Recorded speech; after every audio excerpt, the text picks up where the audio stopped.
1 heure avec Natacha Saint-Pierre. À 40 ans, je construis pleinement ma vie. Natacha Saint-Pierre. L'éloignement de ses proches et de son public, à l'heure du Covid, il s'est doublé pour la star canadienne d'une rupture avec son mari. Pourtant, elle reste calme. Zen, soyons zen. Oui, mais c'est une démarche volontaire.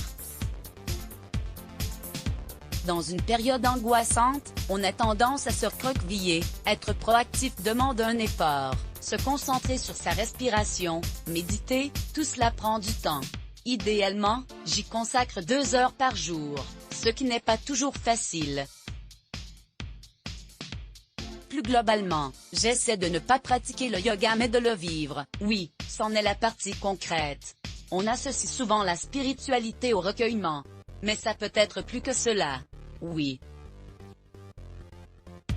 Cette sensation d'avoir traversé le pire, ce moment où je ne savais pas si Bichette survivrait, tout cela a pour conséquence que rien ne me semble vraiment grave. Mais j'ai mis du temps, je suis restée tendue des mois après son opération. Puis, le jour où il a eu 1 an, j'ai relâché les épaules et tout le stress de ses premiers mois de vie. J'ai commencé à étudier le yoga quand il était bébé. Non, mais nous partageons beaucoup. Je l'initie d'ailleurs à la méditation de l'amour, qui consiste à prendre un moment pour penser à tous les gens que l'on aime et les nommer. Cela provoque un état de bien-être. Ce n'était pas un vrai souhait, en effet. J'ai eu Bichette assez tard, à 35 ans. Me dire que la vie ne tournerait plus autour de moi me faisait peur. Je voulais avoir la certitude que je serais à la hauteur, ce qui est impossible. Durant ma grossesse, je cherchais des solutions avant même que les problèmes existent. Le futur m'angoissait, je suis partagée. La peur de revivre la naissance d'un petit malade est présente. Elise pourrait ne pas être aussi heureuse.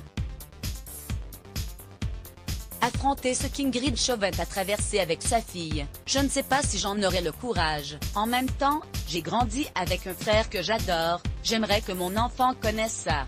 Avoir un second enfant? Je suis partagée. Mes parents ont veillé à ce que j'ai une vie et pas juste un métier. J'ai joué aux billes, fait du vélo, des feux de camp avec mes amis. Malgré les cours de chant de 8 ans et les spectacles le week-end. Pas tant que ça. Je n'exprimais pas beaucoup mes émotions.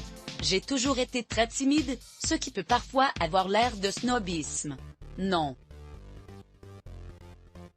En revanche, avec le recul, j'aurais aimé que certaines choses se réalisent plus tard. À l'Eurovision, j'avais 19 ans, je n'avais pas la maturité ni la distanciation pour savourer.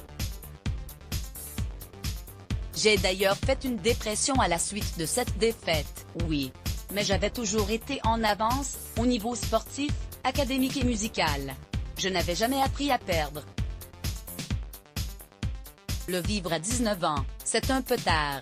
C'est compliqué, je me partage entre les Landes et la région parisienne.